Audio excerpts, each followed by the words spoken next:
Welcome to Keep It Humane, the podcast. Where we talk about animal control, shelters, and animal welfare, and the people doing the work. With your hosts, Ashlee Bishop. And sometimes Ashlee Bishop. And Daniel Ettinger, helping people help animals. Welcome back for a new year. This is great. We took it feels like 6 weeks off, if not longer, which is weird. Like longer to me, but I'm only sometimes here. Listen, Lee is just busy doing lots of things. I can't even imagine all the things that she's doing. Did you know next week she's actually going to be working at a clog shop, repairing clogs? Yeah, repairing clogs. My kids are going to be in Dr. Dolittle. So that'll be fun. Wait, are there clogs in Dr. Dolittle? No, but I was just thinking about the last, they're doing back-to-back plays lately. And I was thinking about the fact that they considered being animal control in Madagascar, but now they're going to be in Dr. Dolittle. Well, I miss both of you a lot, and I'm glad we're back. This is year 6 for this podcast, which is crazy. We're creeping up on our 300th episode too, which is crazy. And then if you're not watching on YouTube or on Spotify, I was asking Wisconsin Bishop before the show, what the hell is Sundrop soda that she's holding up on the camera right now? Texas Bishop, do you have any idea what Sundrop soda is? No clue, but I'm Mexican, so I don't know. I don't know what it is either. I'm sure that there's a Mexican version of Sundrop. It comes in glass bottles even. What? Yes, this is not a Wisconsin thing, guys. Yes, it is. I've never heard of it. No, it is not. Is it like 7-Up? No, there's going to be a Facebook poll. What's it taste like? It's citrus soda, so kind of sort of like a Mountain Dew, okay, but a little bit more citrusy. I know. So Squirt is something I do drink. Yes. Super Mexican. I love Squirt. Yes, I used to love that as a kid. This is a different kind of citrus than Squirt. I also enjoy Squirt, and this one has caffeine versus Squirt that is caffeine free. That's why I drink Squirt, because it doesn't have any caffeine. Oh God, I need all the caffeine. I wish. Caffeine is it's yeah. Well, you know what? It's 2026, and animal welfare is moving forward with all sorts of good things, right? Maybe. I hope. I don't know, man. What's going on in your world? I don't know. What is this? I don't know stuff. I feel like we're in a good spot, at least for my local shelter. We're in a good spot, I feel. Nationwide, I don't know. I still feel like it's still a little scary. A lot of the things that we're seeing, I don't know. What about you, Wisconsin Bishop? You feel the same way? Sorry, I was learning about Sundrop and that it isn't in every state. This is what we got to do. See, if you're not a fan of this podcast already and you don't have ADHD, you do now. Welcome. Shiny squirrels everywhere. As long as we don't have kittens chasing the shiny squirrels, we'll be good. Oh my God, don't even get me started on my kitten.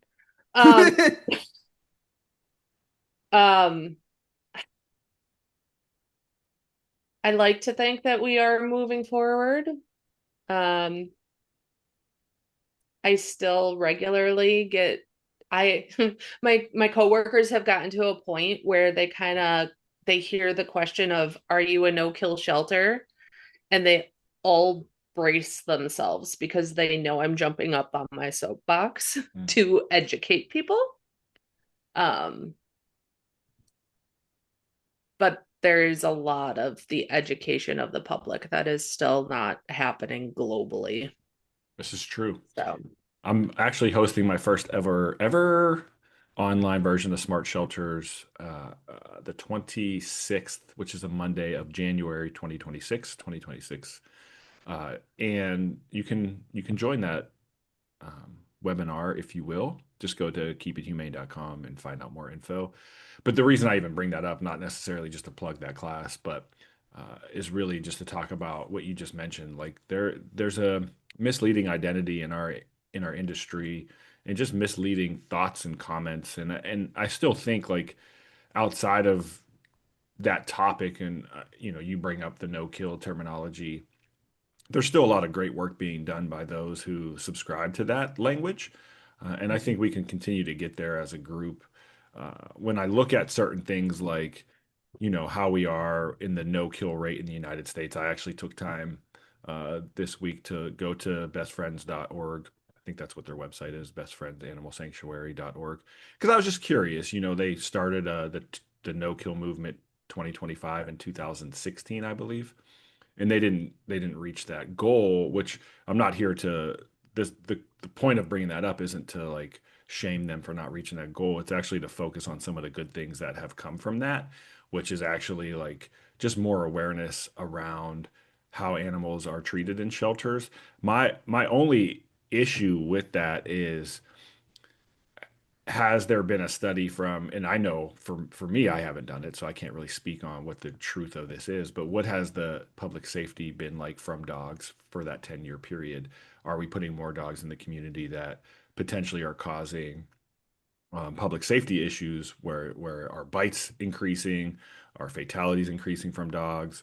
And is that a side effect of this, live release rate that we have kind of on the forefront? You know, I believe we spoke about it in another episode last year. And if we didn't get into full detail, I can get into a little bit more of it now. Back in November, I sustained two level 5 bites. So for those of you that don't know, check out Dr. Ian Dunbar's bite level scale. Check out our episode with Dr. Ian Dunbar. But both of them would have been classified as level 5 bites, which is, put the dog down type situation. And one of the sanctuaries of that own the dog wanted to move him into a sanctuary situation. And the scariest part to me, I had absolutely no malice against the dog. I, still continued to be the most willing to probably even handle him after that situation. But he was 105 pounds. Mm. He was a Kangal Shepherd. So if you haven't heard it on our previous episode, the strongest bite force of any domestic dog. 746 pounds per square inch, or 42, something like that. Like I talked to Dustin, and he's like, wait, you still have your hand? And I'm like, yeah, I ended up with a ton of stitches, but yes, I still have my hand attached. I laugh about it, but it's literally no joke. And my concern was I wanted the dog put down, not because of what he did to me, but because what he could do to somebody else. Because if it wasn't you, it could have been death. It could have absolutely been death or serious maiming. And that was my concern. And it ended up being that they did decide that it was better for him, because we don't want him living in a kennel the rest of his life where he's barely getting any human interaction because everybody's terrified to touch him. And that way we don't have to worry about him really hurting somebody. Mm-hmm. I mean, you guys saw the photos. He really hurt me, but definitely could do worse. Yeah, and I think, and I'm only speaking from my own experience. As you guys know, 2 of my girls got attacked by a Rottweiler back in March. My assistant supervisor, shouts out to Micah. After almost 20 years, this is her first major bite. And I didn't, even 2 seconds as a supervisor, I made it to the shelter. I did what I had to do. The dog was sent off for testing within 30 minutes of the incident. And then I went to go visit them at the hospital. I mean, as a supervisor, you really need to think about what's not only going inside your shelter, but what the possibilities of that animal leaving, regardless of what it looks like. My safety, the safety of my staff is paramount to anything, which also means that any kind of precautions that we take in-house for the staff also goes through towards the public and how we evaluate animals. And speaking to that, some people say, oh, um, we have to hold this animal. Um, its stray days aren't up or whatever. Go read your state statutes. Mm.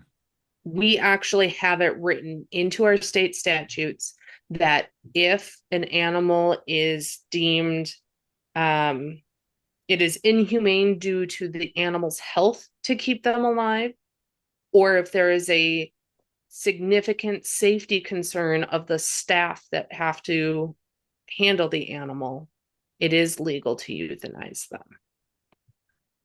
First off, uh, both of you have the shared experiences. One being a victim of a horrible attack, and then you, Texas Bishop, having to get that phone. I don't ever want to get that phone call where I have to basically rush to the hospital to be next to one of our team members that had been attacked by a dog.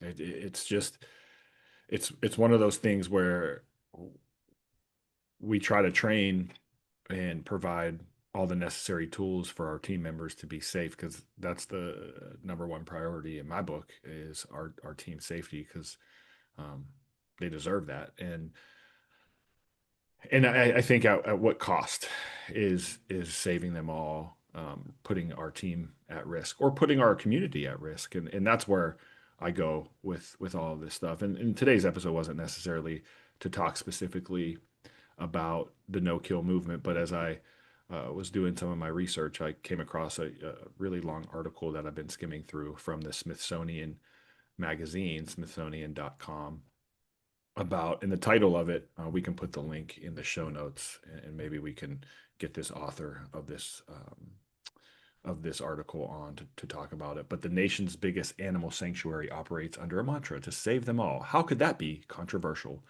That's the title of their article. And just having that article alone, I think, tells you a lot, right? Like they know it's controversial. And I've said this before. We've had both best friends and both PETA on the show in different capacities, and they both have a similar reputation in a way of being controversial of what they do. And it works for both organizations. I don't think it doesn't work. I think it absolutely Mm-hmm. works for both organizations. Um, at the end of the day, I think our goal as a group, like if you could say animal welfare people just get together, you have unlimited funding, you just can agree on one thing. Do you think we could agree on that? Like you would get No. governmental support, like you would have a stipend, however they would do it, government, like um, whether it's funding somehow, but you all have to agree on one simple thing. Could we do it? No. Hmm. I th- Here's what I think. I think right now everybody is really jumping on board that our efforts are very much in the wrong place, and I think that those that are shouting spay and neuter are really starting to win. I think that's where I'm hoping that's where we get this year. I know at least at Texas, there's a lot of initiatives right now as far as our state government to fund some of this for some of the local municipalities who don't have that kind of support from their communities, to have those funds available. Do I think we could all work together? Yes, but I just think that we need an agency that oversees and where everything is consistent for everybody. I think us not having that leads a lot to interpretation, and the fact that so many people are doing so many different things, even within their own states, makes things very hard. Because Yeah. I can talk to some of the major cities next to us, and what's really big deal to us, they're like, no, it's fine. Yeah. We don't do reports on that. And I'm like, what do you mean you don't do reports on that? Like somebody got bit. Like, what do you mean? Mm-hmm. And that's where I think that it would be an issue because I think you'd have some people saying, nope, spay and neuter is where we focus. Some people are going to say, no, medical treatment and treating everybody to the best of our ability. That's where we're going to go. And then other people are going to say, no, we need to work on public safety. Um, and I do want to backtrack for just a moment. Um, Back to my story about my dog bite. I, after having as many conversations as we have had with best friends, I believe that they would have stood by having that dog euthanized I mean, because they yeah. have always said Hmm. that it is about putting out quality, behaviorally sound animals into the public. It's the perception of the other people involved that don't understand that they would have been behind that. Right. And that's the issue is they do take responsibility there, but they don't take responsibility with the terminology. It's almost like, well, and we've had Brent Tollner, who's been on the show several times with Best Friends. He talks about, well, it's the confusion's not within the community outside of animal welfare. It's the animal welfare people that confuse it. But I've had time and time again where the confusing issue is the people that are outside of the animal welfare industry. Mhm. And so I think it's just naive to have that mentality to think specifically that this no kill is not confusing. It's confusing for everybody. And I think we have to continue to just use, use in a sense, use like thoughtful words when we're speaking about certain things. And those, when you hear no kill and you're not in our industry, you're going to think that no animal is going to be euthanized, period. It's as simple as that. And I just hope we change that for the future. Not that we need to change like our thought on how animals are decided on to be euthanized. Like that can be continued to be explored as far as like the best outcomes. But again, it has to be with the safety of the community, the staff, etc. involved.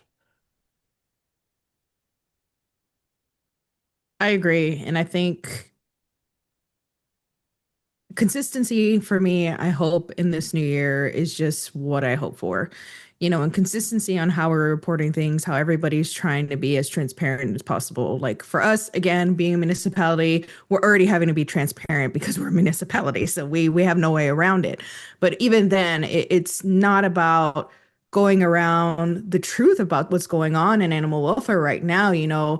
Well, I keep seeing all these things like 2 out of 3 states are now, considered no kill or whatever the case might be. Like we're still beating around the bush that we have a problem. Mm-hmm. And then I think that's where we need to start. We need to understand that we're having problems. I mean, several states are having issues with packs of dogs running around. How did we get here? Mm. Like, how did we get here?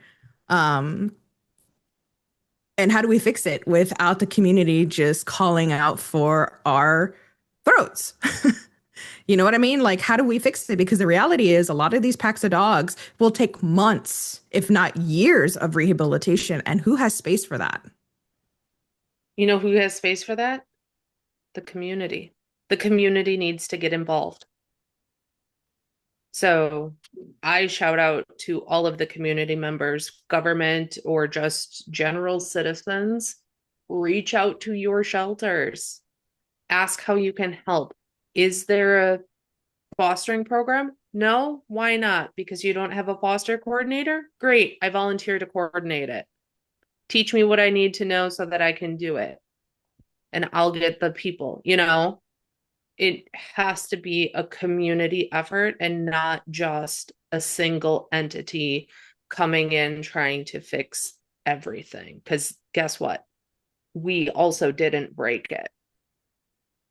Right. It's a Yeah. it's a community problem, and then we're the ones that are left to clean up that mess. And um, I just hope one day that like this is all kind of in the back, history of our profession, just like it was when they put dogs into iron cages and soaked them in the East River until they died. Like that's in our past, and I think that this transition into whether it's managed intake, whether it's access to care, spay and neuter, whether it's One Health, whatever it may be, that we can just continue to push forward. I just saw this article, um, not even article, it was social media, where this woman was selling fluffy bullies or French bulldogs, the fluffy ones, you know, with the cute Mm-hmm. fur for like $4,000 a pop. And she got robbed at gunpoint and got into a shootout with these people who tried to steal two of her dogs. Like it's stuff like that that continues to add problems to our industry. Like, okay, sure, it's a cute dog, but like vanity consumes people and they're like, I need this $4,000 designer dog. Where you could go to a shelter and some of them have free adoptions. Like you don't even have to pay anything and probably get this a better quality dog, health wise and behavior wise. No disrespect to Frenchies, they're cute, but they sound like Well, Yeah. they're a mess, they are a and mess. there's a local rescue organization who does such great work. They're out of the Dallas area. Maybe one day we can have them on because their strategy of how to do things has been quite interesting. And I've adopted two dogs for them. My Ruru was from them, and my Lulu is from them as well. But they specialize in the red bear, so Dog de Bordeaux, and French bulldogs. And they are seeing such a high intake right now of French bulldogs. They're coming in with massive issues. They just got a fluffy one here recently. A lot of them have show up to the shelter with both prolapsed anus, prolapsed vaginas. I mean, just hot messes of dogs. And French bulldogs were the number one breed here in the last couple of years, and look where we're at now. They're all ending up at shelters. I can't tell you how many French bulldogs that I've sent them that have come in. Thankfully, they haven't been hot messes, Mm, but they're getting dumped everywhere. And these people paid money, like money, for these dogs just for them to end up at the shelter for no reason whatsoever. absolutely. Yeah. I was terrified when the movie Dog came out that everybody was going to end up with Belgian Malinois. Oh God, imagine. Oh, Isn't it wild how thank the movie set trends, whether it was the 101 Dalmatians or what was Beverly Hills Beverly Hills Chihuahua? Yeah, Chihuahuas. yeah. yeah. Ah, it is something else. Yeah, I don't know. Even It's Finding just, Nemo for oh, fishes. fish. Yeah.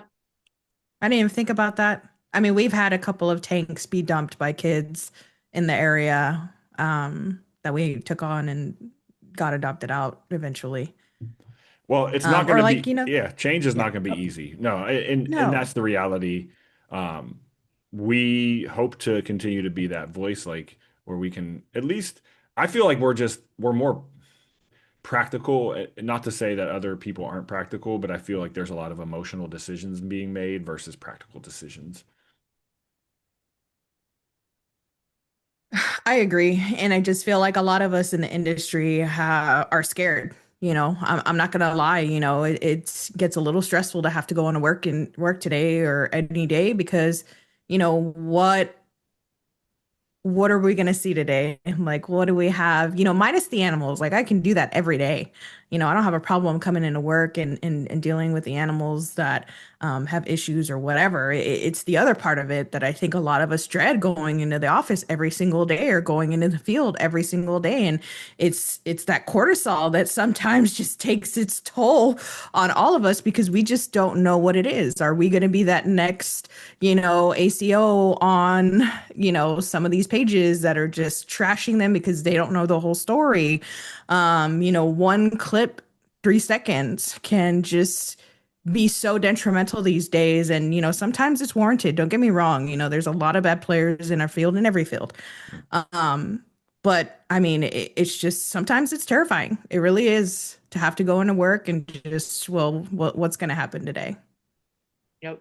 Yeah, And absolutely. I think the other side of that too is, although I don't mind, I have no issue going in and handling the animals and stuff, but also I know our shelter is feeling it with being overpopulated. Um, I've got eight, nope, nine extra kennels set up in our cat room because we are over our capacity. And those are like multiple, like there's multiple cats in each one of those. Mm. Um, So I know that that's the other thing that everybody's probably feeling right now is just their shelters are overrun right now. And we do talk about that aspect of how does that play towards the staff burnout, retention, because it feels like almost, and I love pets, man. I love animals. I'm the guy here with 27 cats tattooed on his leg. Actually, 29 cats tattooed on his leg. So like I love them. I in a lot of ways put animals first, but I also feel like in our profession, we still put animals first and not our staff first. And I think that needs to change because that impact that it has on you, whether you feel like the day is never going to end because you have countless kennels to clean, you have, countless animals to walk, you feel like you're not getting out of that horde, like that inflicts And a how do lot you of. provide quality care then too? Exactly. And we talk about that with our hoarders all the time. Like when we look into, oh, this hoarder, is trying to care for 400, like the whole Luann Strickland episodes that we've done in Hmm. the past. Like she would, her whole day would be from the morning to when you wake up to when you go to bed, nonstop round the clock care for those animals. Yeah, I mean, capacity for care, I'm glad is starting to really make a stronghold in the industry. You see a lot of people talking about it and educating people on what it is. And I'm sorry, it's not humane to be storing animals in crates for Oh, periods and periods of time. hate it. I mean, essentially, just call yourself a hoarder. I mean, just because you're in a shelter doesn't mean that makes you any better. Hmm. It is not okay. And either you are working your tail off to make sure that you're trying to get these animals a live outcome, or you're going to have to make some tough decisions. I mean, it's just at what point are we becoming what we're trying to fix? I think is a huge problem. Wire crates are just, ooh, it's really something that really upsets me when I see those types of things in shelters because that makes us no better than what we're trying to help. Hmm. Hmm. Yeah, that's valid. Absolutely valid. Well, I didn't want this show to be all doom and gloom and like what's wrong. What's some positive stuff I think we can look forward to? I think for my perspective, it's really starting to see that people, they do care and want to have an impact in a positive way. Positive way. Look at you. You're the one that said it, not me. Well, I mean, look at all these, like we're starting to see orgs like Bissell, right? Like Hmm. Kathy Bissell is making it a point to really be mindful of access to care, spay and neuter services. One of our friends of the show, Dr. G in Ohio with the Rascal Unit, right? Another friend of mine in South Carolina works at a municipal that has an amazing low cost or no cost clinic. It's not just spay and neuter clinic; it's a clinic based on income, right? So like all that good stuff is there, and I think we need to use those and like build those things up to get the people to really see like they can also do it in their community as well. Yeah, yeah, absolutely. I think, as we move forward throughout the year, I'm excited for what's to come and what's to see. Every year we get in a lot of new blood too, in the entire industry, and it's always good to see kind of what ideas they have. Um, what I've learned from my supervisor is, don't invent the wheel. If somebody has a good idea, go with it. Try Hmm. it out, see if it works for you. And then on the opposite side of that, everybody in this industry needs to remember that not everything that works for your shelter is going to work for another shelter, even if it's just down the road. Hmm. We all do things very differently. We all have very different communities. We have different issues, and different educational topics that we need to talk about. But put it out in the community of what you're doing every day. Honestly, it's so good to see. I've been out in our social medias. A lot of people are getting animals home on their own. They're not calling it animal control, and so and so saw this post over here and they're able to reconnect owners. I mean, kudos to all of them who are putting in that work. They don't have to, but they want to, and that's fantastic. It helps animals from coming to the shelter, and it's great to see. It's great to see the community engaged in that way. And then also to let them know, hey, because of course we all see those comments, well, don't call animal control. Mhm. Well, our goal is, hey, we just want to get the animal home. If you want to hold on to that animal while you're trying to get it home, that's fine. We don't have a problem. We have your information. If the owner comes to us, then we can get you guys connected or we can work something out. But don't be afraid to call your animal control agencies, folks. They're there to help. They just want to get that animal home. Specifically for us, we love doing that, because sometimes animals end up across our cities and city lines because we have a sister city very close to us. So it's always good to get those animals home, especially if they've been gone for a while. I love that you bring that up because when people ask me like, "What's your craziest call?" or "What's your coolest call?" one of those calls is such that it was during COVID and a dog was missing for 6 weeks, living on a rail yard in Denver. And that moment that we got that dog home, that phone call, that initial phone call, and I think I brought it up on the podcast before, just to hear it in that dog owner's voice, like the excitement and disbelief that we were able to find their dog after they've given up 6 weeks. Man, that's a long time, and I know there's a Mhm. lot more out there that people have gone longer, but I'm telling you, like we impact people and we impact pets on a daily basis, and it's such a reward. I think it's such a rewarding job because of that, and that's some of the Absolutely. positives. Hmm. Absolutely. Some of the best stories I have are animals. I mean, Hmm. crossing state lines. We returned a dog from South Texas all the way to Arizona. Wow. I mean, stories like that will stay with you. I have that picture of me when we took her to the airport to get flown back to her owners. I mean, stories like that will stay with you forever. I had Ever. one when I was a humane officer. Um, the animal wasn't necessarily missing, but the owner was a homeless person in our community that was keeping his cat with him, and he had jumped in the river, they think to, clean himself off, but that particular area of the river, he didn't make it back out. Um, Mhm. but I was able to make connections with the family, and that was in a completely different city and stuff, and hold on to the cat and get the cat back home to them when they really wanted the cat back, just to have that from them. So it's not all doom and gloom in our profession, but Yeah.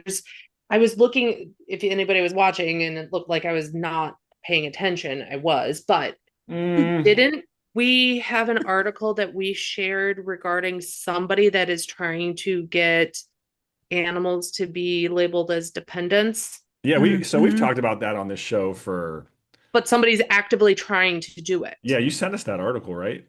Hmm. One of you sent it. It wasn't me. Oh, maybe it was me. I It thought it was I was you. one swear it of was you Lee. No, I guys. think No, it was you, I dude. think it was you. I think it was you. Yeah. Which is probably why I couldn't find it, because I was looking on the wrong side of the chats.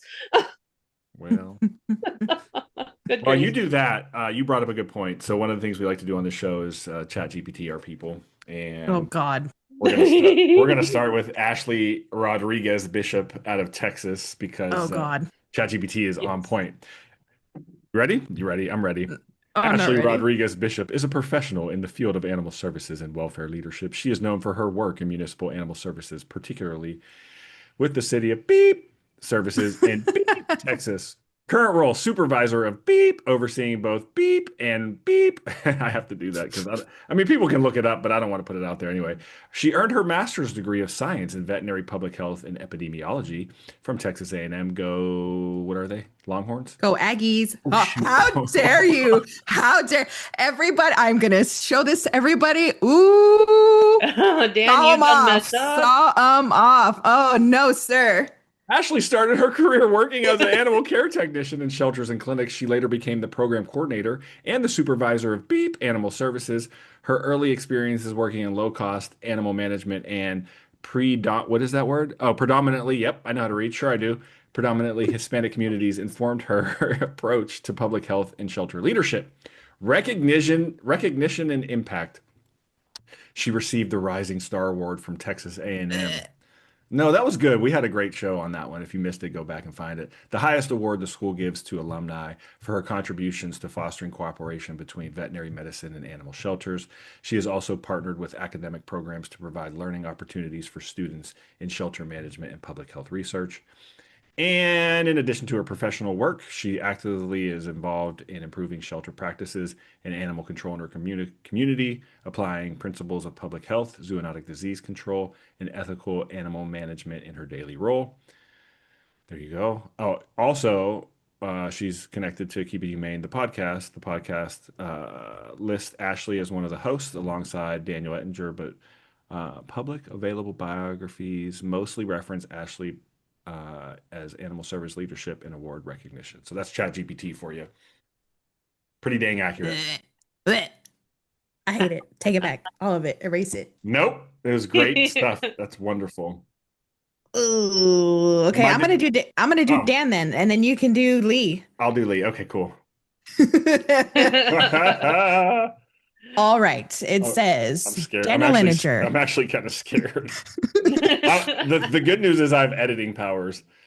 It looks like everything's pretty legit over here. Let's see. All Legit right. doesn't mean good. Facts. You're not wrong. Facts. All right. It says Daniel Ettinger is a well-known figure in the animal welfare and animal protection field in the United States, especially recognized amongst animal control professionals and advocates. Professional background. Animal protection officer and field services leader, Daniel began his career in animal welfare in 2009, samesies, as a volunteer at a wolf sanctuary and animal shelter, which sparked his passion for helping both animals and people.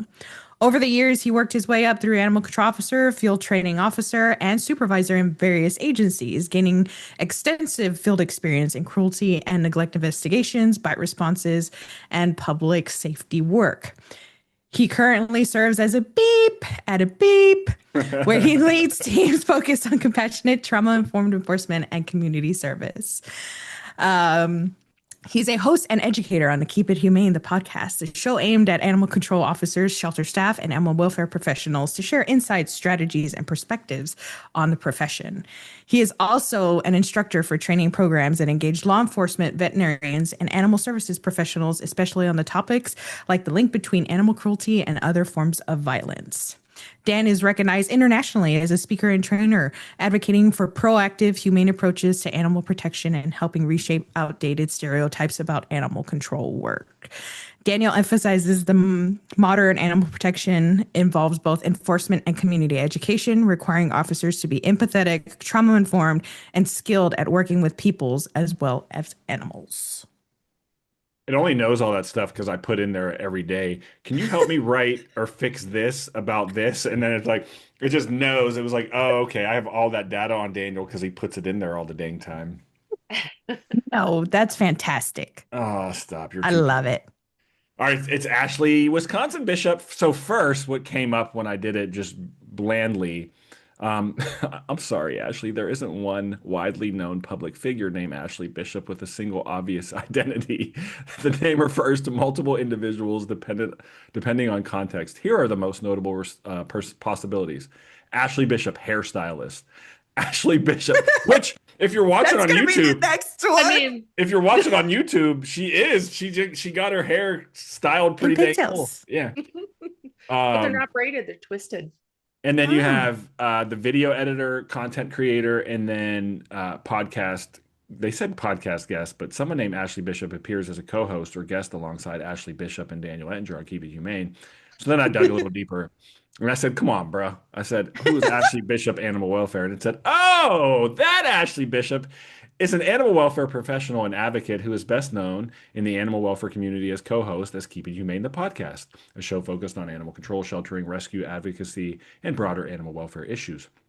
Who is she? Podcast co-host Ashlee Bishop regularly co-hosts Keep It Humane. Okay, we got all of that. The show, okay, we talked about all that. Voice in animal welfare. Through the podcast, Ashlee engages with professionals and advocates, bringing attention to challenges and innovations in animal control, shelter leadership, rescue work, and humane outcomes for animals and communities. What she does on the podcast, well, that's controversial, but we'll bring out what does ChatGPT say? She discusses key animal welfare topics such as accountability in the field, leadership in animal services, community outreach, and advocacy strategies. Shared firsthand stories of insights from her own experiences in animal control and humane work. and she interviews expert leaders in animal welfare to educate listeners about best practices alongside challenges. Let's see why she's known in the field. Well, there is not a standalone public bio that's detailed as for some animal welfare leaders. Ashlee's visibility and influence in the animal welfare community stem from her role in the podcast and conversations she's facilitated around the profession, from episodes that delve into real, sometimes personal experiences and systematic Mm. issues in animal control and sheltering. If you'd like more detail on her background, okay, anyway, that's good. I'm sorry that it was kind of mean. ChatGPT was kind of mean to you, though. I'm That honestly just not. means she's not on the webs like we are. Yes. Which is Yes, good. exactly. Like I am not, I barely even post on Facebook anymore. I sometimes scroll it, but that's about it. So it's a thing I want to get rid of, which for a long time I didn't because of work. Mm, Mm. But then they got rid of honestly. it. But Fair. then they got Well, rid of can I just say this, regardless of what ChatGPT says, you both are amazing contributors in our field. And I think as we continue to move forward, you'll you'll still have as much impact as ChatGPT thinks you have. And that's all that matters. Like it's fun because I joke around with AI a lot. It's pretty accurate in what it does. But at the end of the day, we all control our futures. And I think it's important that I think it's pretty obvious we're dedicated to continuing this profession, just to see it move in the right way. And hopefully, part of our influence can help that. I agree. So, for me, I want to end on a good note, but what do you all want to see this year as far as your own personal journeys in this field? Bishop, you go first. it. I think I need to, by the end of the year, have it figured out like where I'm gonna be and where I'm going next. I think that there's potentially a move somewhere, some way, whether it's within my current shelter or outside of it or something that needs to happen. Yeah. And you'll get there. I think if that's your Mm. goal, just keep working at it. I always think of you if I see like someone post a job that's close or, that's somewhere if you want to get back into the enforcement side of it, like I definitely I'm like, is that something I should send? But you'll get there. Put in Yeah. all the vibes. For me, shoot, honestly, is my goal is truly to make sure that the impact that I leave on people matches my intention, and I often find that that impact is different than what my intent is, and I struggle with that. I'm going to be very vulnerable here and very transparent. Like I struggle with that, and I think that that's been my main I'd say like my main Achilles heel, as they say, or issue that I've just had, not only professionally but personally as well. Um, Man, I truly love this industry and love the people that work in it, and truly love like being part of something that's greater than just one person. And there's often times where I feel like that intent, like people just don't. It must be my delivery and how I'm doing it because I feel like I lose a lot of people because of that. And so my goal is just to continue to strengthen and make sure that the impact that I have on people matches my actual intent, which is at the end of the day, we say it all the time on the show, is like help people help animals. That's my goal. What about you, Texas Bishop? Texas.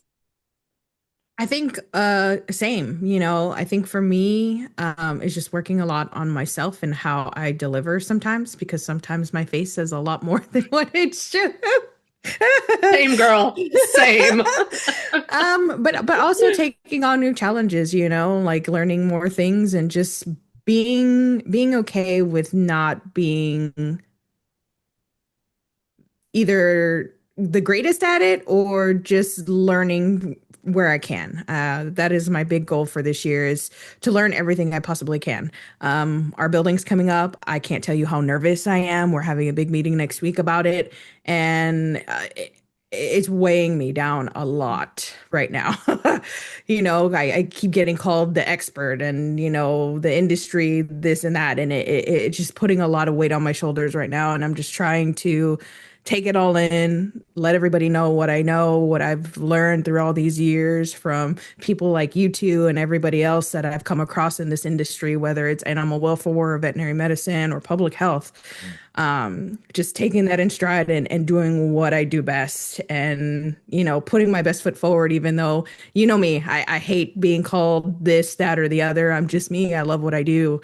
So just taking it in stride and making sure I just do my best and be okay with that. And you do your best. We know Hmm. that for sure. Like it's pretty obvious to us. And um, man, I'm appreciative of both of you, and I'm appreciative that we have this platform. And I want to end it on this really quick because we asked about each other individually, but what about Keep It Humane the podcast? What about that, ChatGPT? What do you got for us there? So Uh-oh. Oh, it's a weekly animal welfare podcast focused on telling stories, sharing insights, and elevating voices from across the world of animal control, sheltering, advocacy, rescue, policy, and community care. That's nice. What is it? It's a podcast about animal welfare, originally known as the Animal Control Report. You know what? Really quick, let's pause. Lee, up there in we are not Wisconsin, changing the name. not only did we not change the name, we didn't even change the logo this year. So you should be happy. We're Thank goodness. it's a It podcast only about took 6 years to get there. animal welfare, originally known as the Animal Control Report, now called Keep It Humane, the podcast. Fun note, it was actually called the Humane Roundup prior, but that was with Hmm. a lot of Mm. different individuals.